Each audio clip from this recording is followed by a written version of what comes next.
What is going on, guys? Welcome back to the channel, and today we're going to be going over 100 tips and tricks for Star Wars Battlefront 2.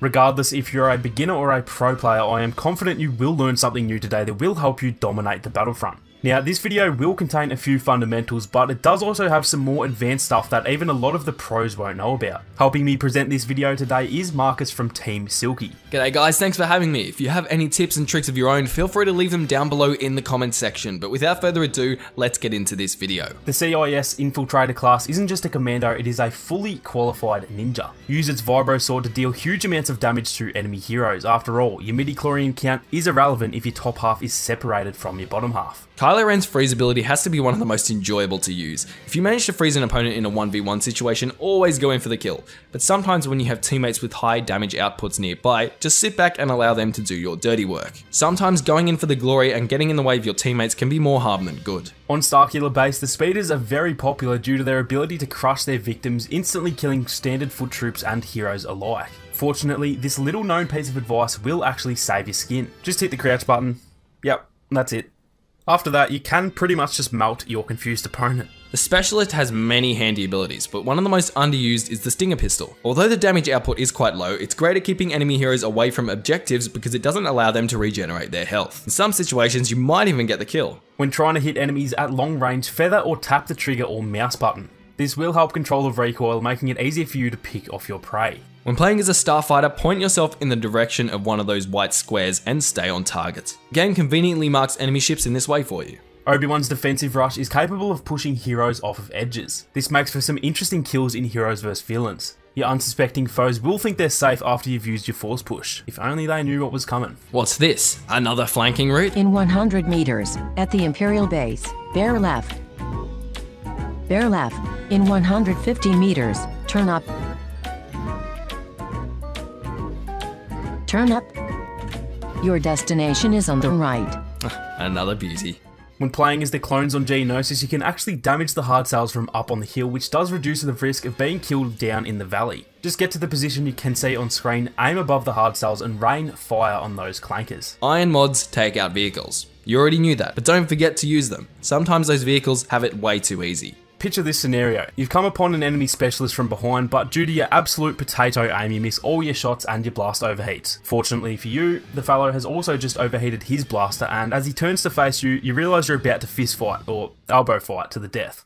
In this scenario, the combat roll can actually save the day. It breaks the melee auto lock on, making it almost impossible for your opponent to land a hit.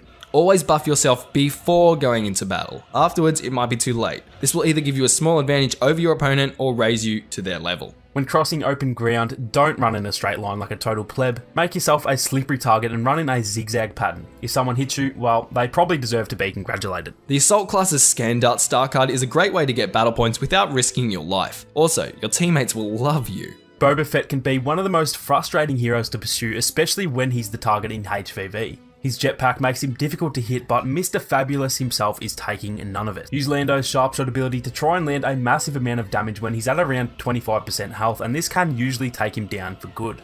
This is going to sound really obvious, but in Heroes vs Villains, please go for the target. The amount of people who just attack the nearest enemy for the heck of it is really starting to bug me.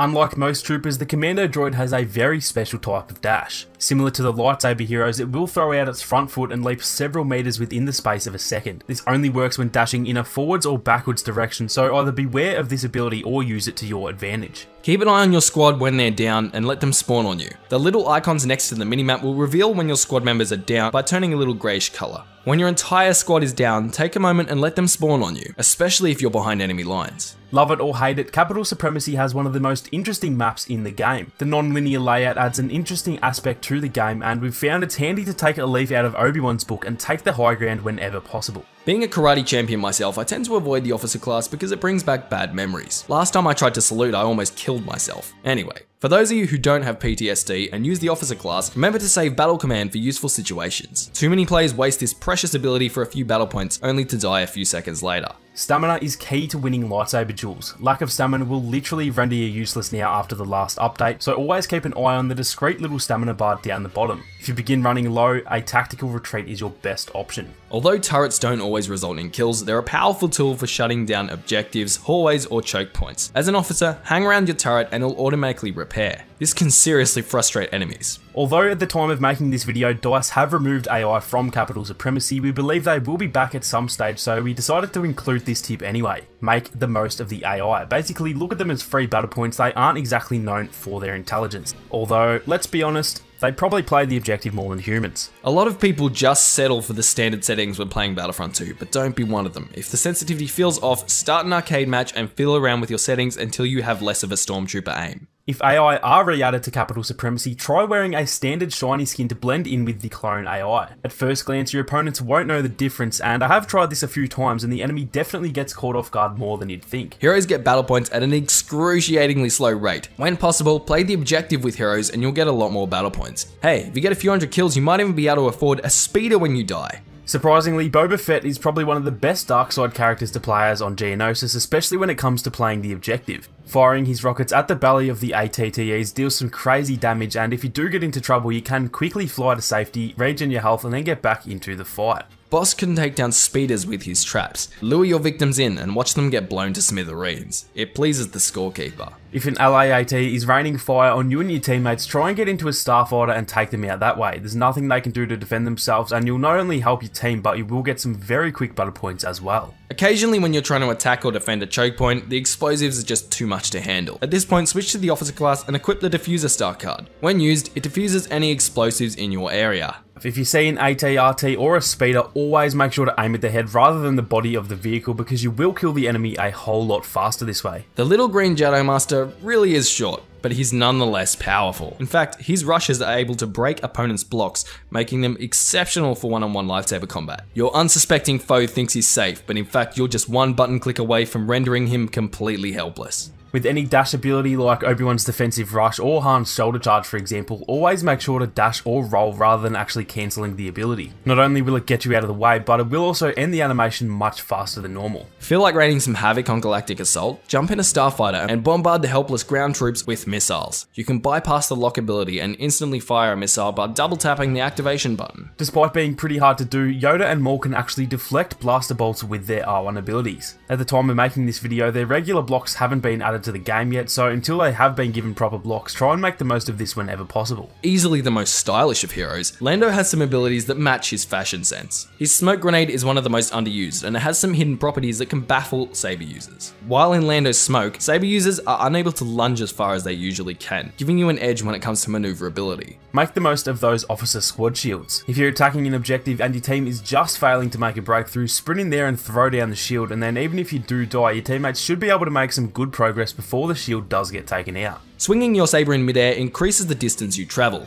It also feels really satisfying and sounds really satisfying. With the new saber combat, it is critical to combine regular attacks, blocking, dodges, and abilities all together in order to win one-on-one battles. Make sure to combine as many different moves as you can while still staying as unpredictable as possible. Possibly one of the most hated pop-ups in-game, the turret lock-on warning is common during hallway combat. Use smart iron grenades to clear turrets from your path and even up the playing field. Despite their recent nerf, ARC Troopers are far from useless. At close range, use the ARC Trooper's massive damage output to obliterate vehicles and heroes. Emperor Palpatine can shoot lightning with both hands. Hold down both triggers or mouse buttons to give your opponents a double dose of unlimited power. In Capital Supremacy, use heroes to control the objectives. I know everyone loves saving their heroes for some kill streaks, but this game mode is for playing the objectives, so get your ass on those command posts. Most lightsaber abilities can be activated while you're blocking. It's best to activate your ability while blocking because it leaves your opponents less time to take advantage of the animations. The only thing more difficult than patting your head and rubbing your stomach at the same time is hitting your shots while mid-air as Boba Fett. Before selecting our favourite bounty hunter in multiplayer matches, be sure to practice picking off enemies in the regular arcade mode. This will greatly improve your chances of not being knocked into a Sarlacc pit by a blind man holding a pole, because let's be perfectly honest, that would be pretty embarrassing, wouldn't it?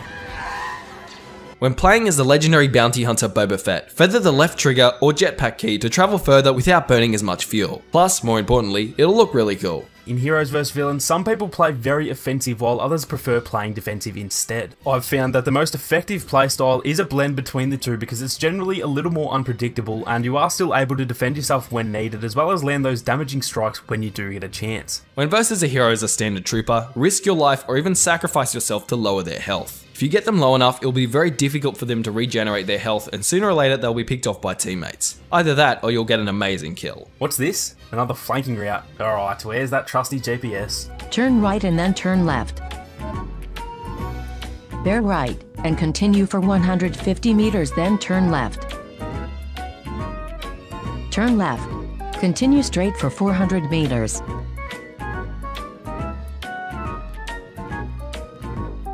In 100 meters turn left. Your destination is on the left. Arrived. The Death Trooper reinforcement has an insane grenade. Look at the range on this thing, look at how many enemies it can reveal. So there are the 50 tips and tricks for Star Wars Battlefront 2. Make sure to check out the second half of this video on the Silky channel for the other 50 tips. There will be a link in the description, a pinned comment and a card up in the top right of your screen right now. And before you leave to check out the other 50 tips and tricks, don't forget to subscribe to Sammy's channel for new videos that are designed to help you get better at Star Wars Battlefront 2. Thanks Marcus, yes we do post multiple Star Wars Battlefront 2 videos every week, so feel free to check them out after watching the second part of this video on the Silky channel. Thank you all so much for watching, you guys have a great day and I'll catch you all in the next one.